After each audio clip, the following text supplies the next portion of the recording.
Welcome back to the channel. Don't forget to like, share, and subscribe my channel.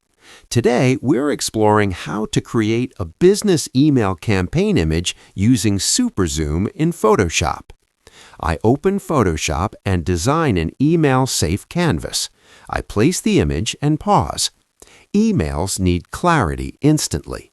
I convert the layer to Smart Object. I open Camera Raw and apply Super Zoom gently.